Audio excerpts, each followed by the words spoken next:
అంటే చంద్రబాబు నాయుడు, పవన్ కళ్యాణ్ గారు ప్రజల్ని మోసం చేయడానికి ఎన్ని విద్యలుంటే అన్ని విద్యల్ని ఈరోజు ఉపయోగిస్తున్నారే గాని చిత్తశుద్ధిగా మనకు ఓట్లేసిన ప్రజలకి మనం మంచి చేయాలన్న చిత్తశుద్ధి లేకపోవడం దురదృష్టకరం. అండ్ ఈరోజు రాష్ట్రంలో మీరు చూస్తే రైతులు, విద్యార్థులు, మహిళలు అన్ని వర్గాల వారు అన్యాయం అయిపోయారు ఈ యొక్క కూటమి ప్రభుత్వం వల్ల. ముఖ్యంగా ఈరోజు మీరు చూస్తే రాష్ట్రంలో పెద్దగా చర్చ నడుస్తుంది మెడికల్ కాలేజీల గురించి. ఈరోజు చంద్రబాబు నాయుడు నాకు విజన్ ఉంది, సీనియారిటీ ఉంది అని చెప్పుకుంటాడే, మరి 3 సార్లు ముఖ్యమంత్రిగా పనిచేస్తావు, ఇప్పుడు 4వ ముఖ్యమంత్రిగా పనిచేస్తావు. నువ్వు ఎప్పుడైనా ఒక మెడికల్ కాలేజ్కి కట్టాలన్న ఆలోచన చేసావా? కట్టడానికి ప్రయత్నించావని నేను అడుగుతున్నాను. జగన్మోహన్ రెడ్డి గారు మొదటిసారి ముఖ్యమంత్రి అయినా 5 సంవత్సరాల్లో 2 సంవత్సరాలు కోవిడ్కి పోయినా ఏ విధంగా రాష్ట్రంలో ఉన్న అన్ని హాస్పిటల్స్ ని, పిహెచ్సిల్ని రెన్యువేట్ చేయడమే కాకుండా కొత్తగా అర్బన్ హెల్త్ సెంటర్లు కూడా కట్టించి అన్ని రకాల ఫెసిలిటీస్ ని అందజేయడమే కాకుండా 17 మెడికల్ కాలేజీలు, వాటితో పాటు సూపర్ స్పెషాలిటీ హాస్పిటల్ ని ప్రజలకి అందుబాటులో తేవాలి. పేద ప్రజలు డాక్టర్లు అవ్వటమే కాకుండా పేద ప్రజలకి నాణ్యమైన ఫ్రీ మెడిసిన్ కూడా వాళ్ళకి వైద్యం అందించాలన్న ఒక చిత్తశుద్ధితో పనిచేసిన వ్యక్తి. ఈరోజు ఆ 17 మెడికల్ కాలేజీలని పూర్తి చేయడం చేతగాక, అంటే దాదాపుగా 7 జగన్మోహన్ రెడ్డి గారు పూర్తి చేసేశారు. 5 జగనన్న ఉన్నప్పుడే 2023-24లో ఓపెన్ చేసి క్లాసెస్ కూడా స్టార్ట్ అయిపోయినాయి. మొన్న ఈ మధ్య ఒకటి స్టార్ట్ అయింది. పులివెందల్ది వాంటెడ్ గా కక్ష సాధింపుగా ఏ విధంగా చేస్తున్నారో అందరూ కూడా చూస్తున్నారు. మిగతా 10 ఈ 15 నెలల్లో కనీసం 15 కోట్లు కూడా కేటాయించకుండా వాటిని నిర్వీర్యం చేస్తూ కక్ష సాధింపుగా ఈరోజు ఆ మెడికల్ కాలేజీని తమకు కావాల్సిన వాళ్ళకి అప్పచెప్పడం కోసం ప్లాన్ ప్రకారం ఎలా చేస్తున్నారో మనం చూస్తున్నాం.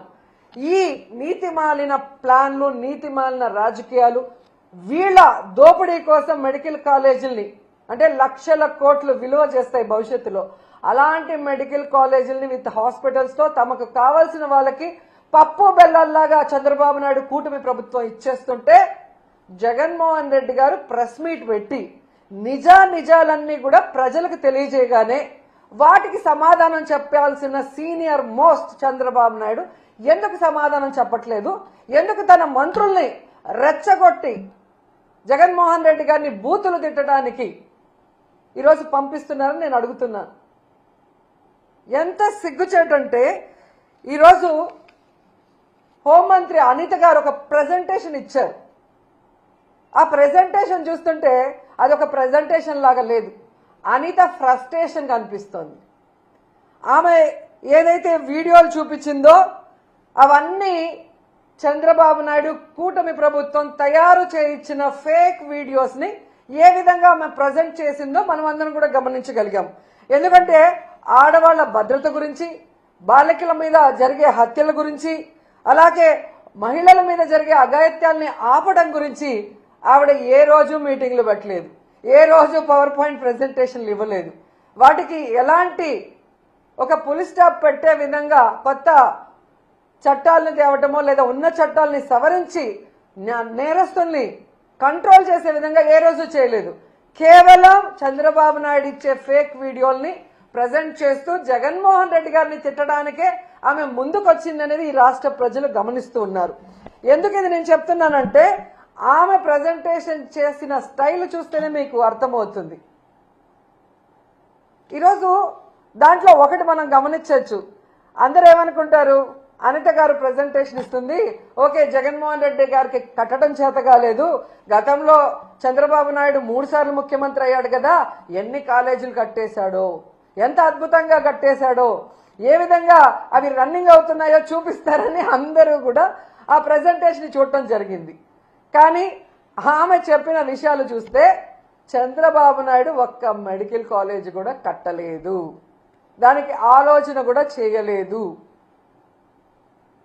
మనకి జగన్మోహన్ రెడ్డి అనే వ్యక్తి అంటే వయసులో చాలా చిన్నవాడు చంద్రబాబు నాయుడుతో పోలిస్తే, అనుభవం లేదని వీళ్ళు ఎక్కిరిస్తారు. కడప ఎమ్మెల్యేని ఎక్కిరిస్తారు.